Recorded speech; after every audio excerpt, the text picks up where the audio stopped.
What if the very first words of a sacred text were not just a beginning, but a blueprint for how to read everything that follows, and a mirror of the author's own inner life? Today we are stepping into that idea, and if you enjoy uncovering meaning beneath the surface, tap subscribe and ring the bell so you never miss a deep dive like this one.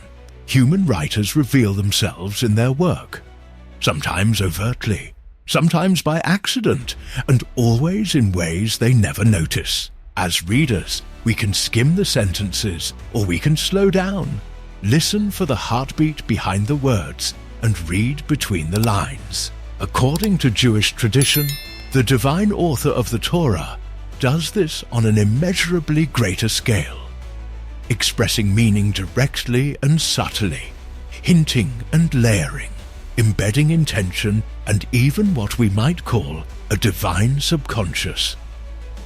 And then, this is key, we are invited to excavate all of it.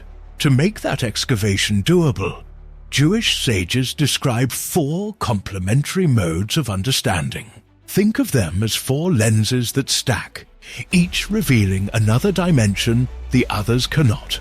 Keep watching, because by the end of this segment, the opening words themselves will unfold in ways that are both intellectually elegant and spiritually stirring. And if this is already sparking ideas, drop a quick like so I know to create more episodes in this series. First, direct intention.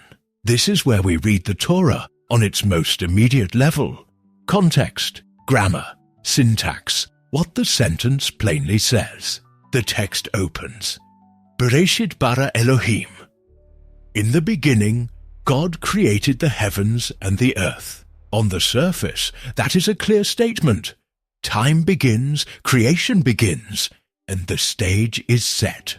Yet simple does not always mean obvious. The Hebrew can be compact and mysterious, and for centuries commentators have worked to clarify the straightforward sense.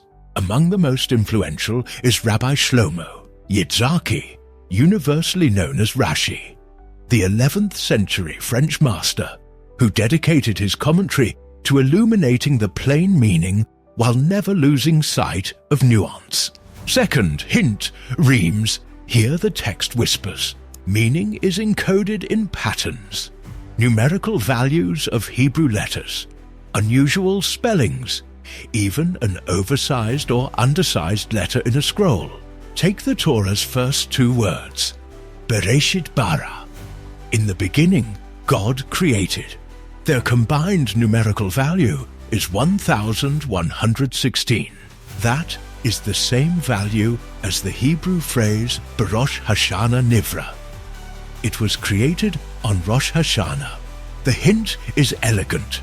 The birthday of the world is Rosh Hashanah. If this kind of pattern lights you up, tell me in the comments which other verses you want me to decode next. Third, interpretive reading, Drash. Here the sages map connections, compare passages, analyze sequence, and teach through homiletics. Notice something provocative. The Torah opens with creation, which seems secondary if the Torah's central mission is to guide how we live each day. Why not begin with the concrete laws? On the interpretive level, the sequencing is itself the teaching. Many of the Torah's commandments depend on the people of Israel possessing and settling the land of Israel. That claim was always going to be contested. Who says you have the right to take and keep a particular land forever? The Torah therefore starts earlier than law, with the Creator. By establishing that God made all territories, it explains God's authority to bequeath a specific parcel to a particular people. The narrative that follows records that bequest in history, giving Israel an answer to accusations of theft or occupation. The land is a divine gift with a purpose. If this framing is new to you, share this video with someone who would appreciate the added context. It really changes how the opening chapters read. Fourth, hidden meaning, Yesod. Here the language becomes symbolic. mystical, alive with inner architecture. The word Bereishit can be cleanly divided into Bereishit. He created 6. In the teachings of Jewish mysticism, God first emanates 6 emotive attributes: loving kindness, discipline, harmony, endurance, humility, and attachment or foundation, known as Yesod. Through these 6, creation flows into being. In other words, the world is not random. It is shaped by divine qualities that pulse beneath reality, and the first word quietly points to that structure.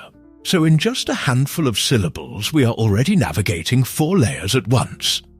The direct statement of creation, the whispered hint about the calendar of the cosmos, the interpretive rationale that anchors law and land in the Creator, and the secret geometry of divine attributes. Each layer enriches the others. Remove one, and the picture flattens.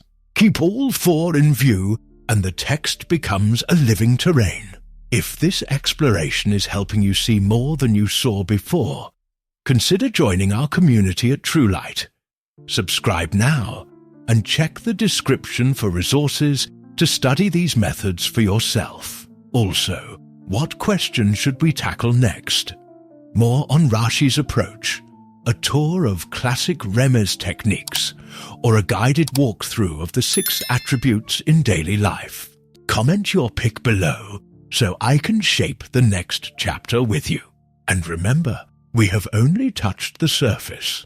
The very first words of the Torah already contain a sea of ideas, and beyond them stretches an ocean across nearly 80,000 words. Each one inviting us to read the line, read between the lines, and keep digging.